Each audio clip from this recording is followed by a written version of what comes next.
To our first Sunday of Advent, Encounter Hope.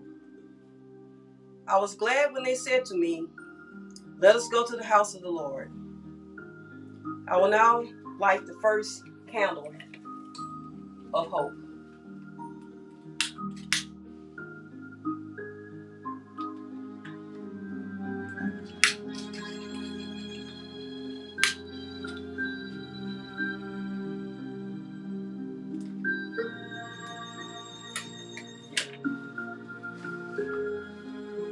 The first reading is Psalm 122, a song of ascents of David. I rejoiced with those who said to me, "Let us go to the house of the Lord." Our feet are standing in your gates, Jerusalem. Jerusalem is built like a city that is closely compacted together. That is where the tribes go up in the tribes of the Lord to praise the name of the Lord, according to the statute given to Israel. There stand the thrones for judgment, the thrones of the house of David. Pray for the peace of Jerusalem. May there be peace within your walls and security within your citadels.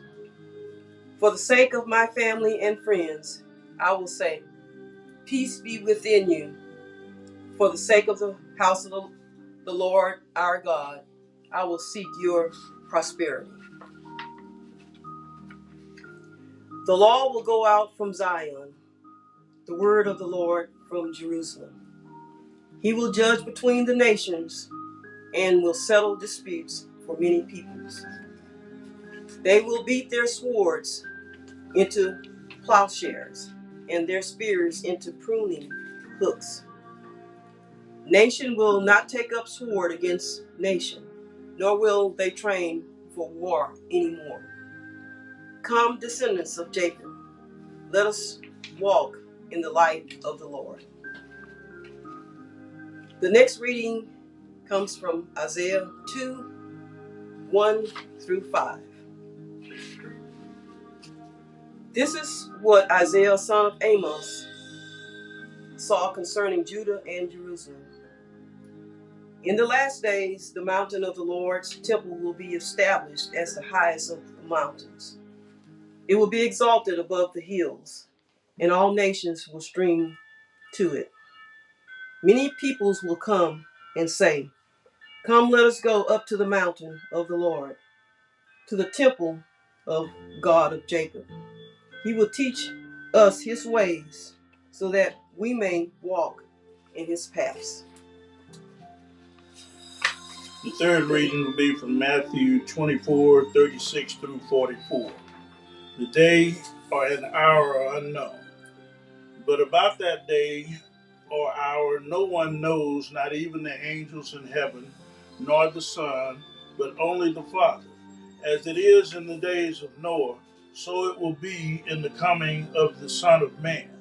For in the days before the flood, people were eating and drinking, marrying and giving in marriage, up to the day Noah entered into the ark, and they knew nothing about what would happen until the flood came to tow them away. This is how it will be in the coming of Son of Man. Two men will be in the field, one will be taken, the other left. Two women will be grinding with the handmill, one will be taken, and the other left. Therefore keep watch, because you do not know on what day the Lord will come. But understand this, if the owner of the house had known the time of night the thief was coming, he would have kept watch and would not have let his house be broken into. So you must be ready, because the Son of Man came at an hour when you do not expect him. Proclaim. The house of the Lord is a holy, sacred, and safe space, a sanctuary. As Christians, we belong together in the Lord's house. Whether it's a church building, a tent, an open field, or online, to rest in God's presence is a wonderful gift. reflect.